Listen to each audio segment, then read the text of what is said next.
ప్రముఖ నటుడు కోటా శ్రీనివాసరావు కన్నుమూశారు. కొంతకాలంగా అస్వస్థతతో బాధపడుతున్న ఆయన ఈ తెల్లవారుజామున ఫిల్మ్నగర్లోని తన నివాసంలో తుదిశ్వాస విడిచారు. 83 ఏళ్ల కోట శ్రీనివాసరావు 4 దశాబ్దాల సినీ ప్రయాణంలో ఎన్నో విలక్షణ పాత్రలతో ప్రేక్షకుల మదిలో చెరగని ముద్ర వేశారు. 750కు పైగా చిత్రాల్లో ఆయన నటించారు. తెలుగుతో పాటు తమిళం, హిందీ, కన్నడ, మలయాళ సినిమాల్లోనూ నటించి మెప్పించారు.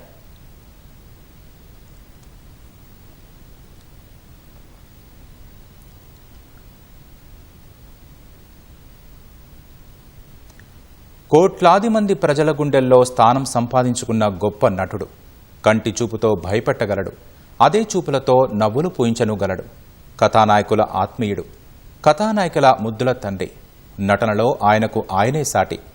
స్టేట్ బ్యాంక్తో మొదలుపెట్టి నాటకాల మీదుగా సినిమా రంగం వరకు సాగిన ఆయన ప్రయాణంలో ప్రతి మజిలీలో ఎన్నో ప్రత్యేకతలు. ఆయనే నటనకు పెట్టని కోట కోటా శ్రీనివాసరావు.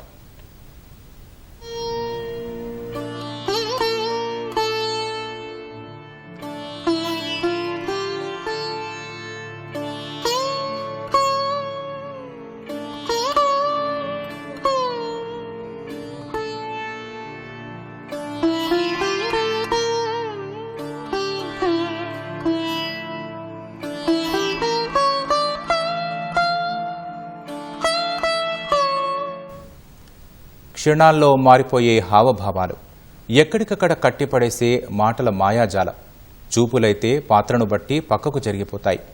నవ్వుతో ఏడిపిస్తాడు, ఏడుస్తూ నవ్విస్తాడు, మాటలతో భయపెడతాడు, మనసంతా మెలిపెడతాడు. ఏ పాత్ర చేసినా ఆయనకంటూ అక్కడ చోటుండదు. స్క్రీన్ అంతా పాత్ర ఆక్రమిస్తుంది కదా. మరి ఇన్ని మాటలెందుకు? నటనకు కోట, మాటలకు తోట. ఆయనే తెలుగువారి అభిమాన కోట.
తన నటనతో తెలుగువారి అభిమానాన్ని చూరగొన్న కోట శ్రీనివాసరావు 1945 జూలై 10న కృష్ణా జిల్లా కంకిపాడులో జన్మించారు.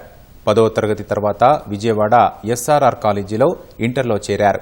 జంధ్యాల అశ్వని దత్, సుత్తి వీరభద్రరావు, సుబ్బరాయ శర్మ లాంటి ఆయన జూనియర్లతో కలిసి నాటకాలు వేసేవారు.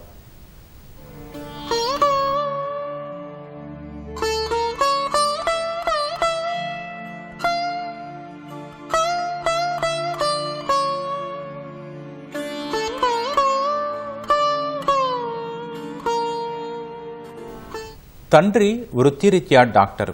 ఆయనలాగే పెద్ద డాక్టరు కావాలనుకున్న కోట శ్రీనివాసరావు ప్రవేశ పరీక్షల్లో తక్కువ మార్కులు సంపాదించుకోవడం వల్ల గ్రాడ్యుయేషన్ దిశగా చదువు సాగింది. స్టేట్ బ్యాంకు ఉద్యోగిగా మారారు. అయినా నాటకాల పిచ్చి మాత్రం తగ్గలేదు. ఉదయం బ్యాంకు, సాయంత్రం నాటకాలు, భార్య చేతిలో చివాట్లు. ఇలా సాగింది ఆయన బ్యాంకు జీవితం. అదే సమయంలో హైదరాబాద్ చేరుకున్నారు.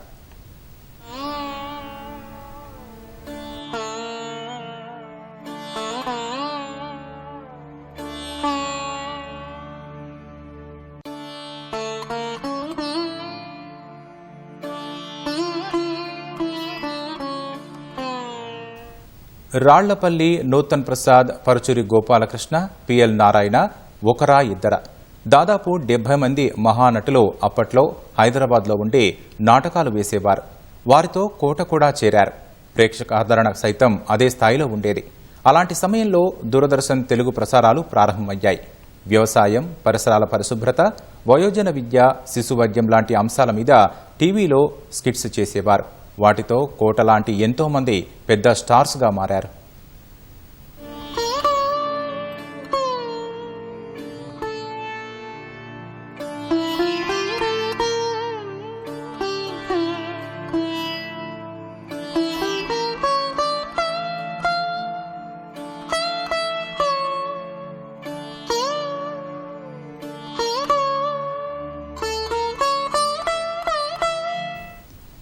1982లో కోట శ్రీనివాసరావు ప్రదర్శించిన మీరైతే ఏం చేస్తారు నాటిక దర్శకుడు టి కృష్ణను ఆకర్షించింది. అందులో నటించిన కోట కోసం ఎంతో గాలించి చివరకు పట్టుకున్నారు. వందేమాతరం సినిమాలో అవకాశమిచ్చారు. అంతకంటే ముందే ప్రాణం ఖరీదు, కుక్క లాంటి సినిమాల్లో చిన్న చిన్న పాత్రల్లో నటించారు కోట.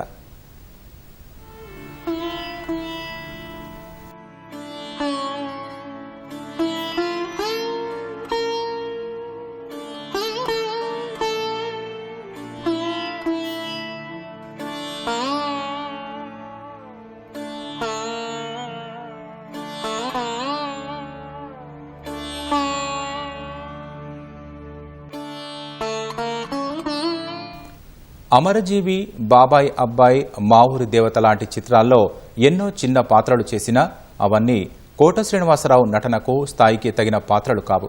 మంచి పాత్ర కోసం ఎదురుచూస్తున్న తరుణంలో ప్రతిఘటన రూపంలో కోట శ్రీనివాసరావుకి మంచి పాత్ర దొరికింది.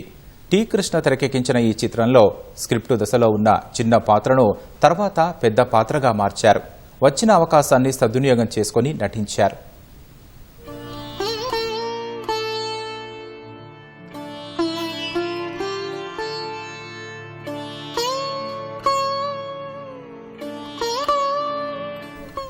సభలో సోదర సోదరీమణులారా అంటూ నటించే ఒక్క సన్నివేశమే కోట శ్రీనివాసరావుని ఇవాళ ఈ స్థాయిలో నిలబెట్టిందంటే ఆశ్చర్యం వెయ్యక మానదు.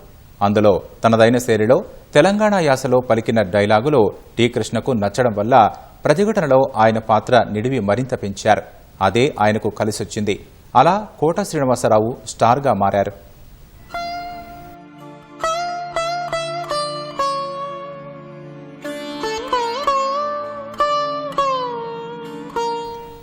కైకాల సత్యనారాయణ, రావు గోపాలరావు, నూతన్ ప్రసాద్, గిరిబాబు, గొల్లపూడి లాంటి వారి విలన్లుగా వెలిగిపోతున్న సమయంలో అవకాశాల కోసం కోట శ్రీనివాసరావు చాలా కష్టపడాల్సి వచ్చింది. సూపర్ స్టార్ కృష్ణ సినిమాల్లో అవకాశాలు వచ్చినా ఎన్టీఆర్, ఏఎన్ఆర్ సినిమాల్లో అవకాశాలు రాలేదు. సరిగ్గా అదే సమయంలో ఒక్క సినిమా కోట కెరీర్ను మార్చేసింది. ఆహనా పెళ్లంట సినిమాతో జీవిత కాలానికి సరిపడా గుర్తింపు వచ్చింది.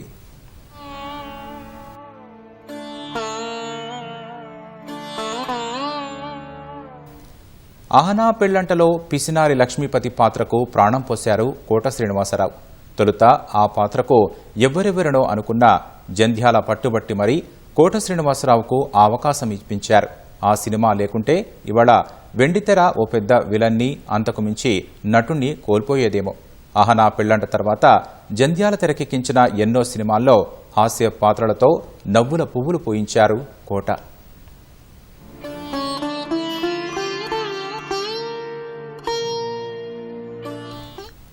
ప్రతినాయకుడిగా మారిన కోటకు వరుస అవకాశాలు అందివచ్చాయి. చిరంజీవి, బాలకృష్ణ లాంటి కథానాయకుల సినిమాల్లో ప్రతినాయకుడిగా వరుస అవకాశాలు పలకరించాయి. విలన్, కామెడీ విలన్గా కోట ఓ బ్రాండ్గా మారిపోయారు. ఇదే సమయంలో కోట జీవితంలో వచ్చిన మరో మలుపు శివ. అండర్ ప్లేలో సాగే ప్రతినాయకుడి నటనతో ఆ పాత్రకు జీవం పోశారు కోట.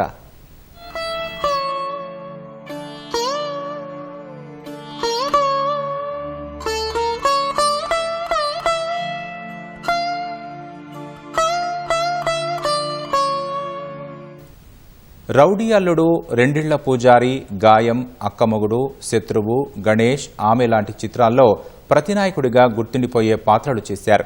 వీటిలో ఏ సినిమాకా సినిమా విలక్షణమైన పాత్రలతో ఆకట్టుకున్నారు కోట. వెండితెర దుష్ట దుర్మార్గుడిగా అవతరించాడు. అంతకుముందు ఏ ప్రతినాయకుడి సాధ్యం కాని రీతిలో ఓ పక్క హాస్యాన్ని, మరో పక్క క్రూరత్వాన్ని ఏకకాలంలో పండించి మరదే తన స్పెషల్ అని నిరూపించారు.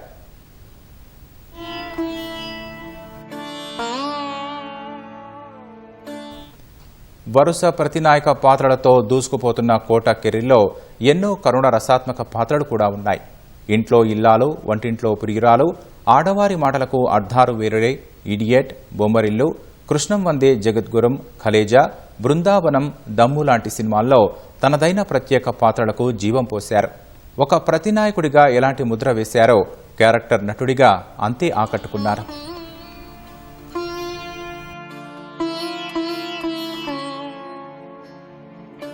కెరీర్లో 700కు పైగా సినిమాల్లో నటించిన కోట తమిళంలో 25, కన్నడలో 6, హిందీలో 6 చిత్రాల్లో నటించారు. అమితాబ్తో కలిసి చేసిన సర్కార్ సినిమా కోట కెరీర్లో గుర్తుండిపోయే సినిమా. ఇలాంటి నటుడు వెండితెరకు దొరకడం అదృష్టమని అమితాబ్ ప్రశంసలు అందుకున్నారు కోట.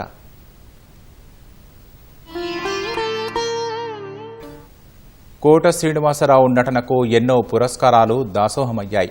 గాయం, గణేష్, చిన్నా చిత్రాలకు ఉత్తమ ప్రతినాయకుడిగా నందులు అందుకున్న కోట లిటిల్ సోల్జర్స్, పృథ్వీ నారాయణ, ఆ నలుగురు, పెళ్లైన కొత్తలో చిత్రాలకు ఉత్తమ క్యారెక్టర్ నటుడిగా నంది అవార్డులు అందుకున్నారు. ప్రతిష్టాత్మక అల్లు రామలింగయ్య అవార్డుతో పాటు కేంద్ర ప్రభుత్వం నుంచి పద్మశ్రీ పొందారు.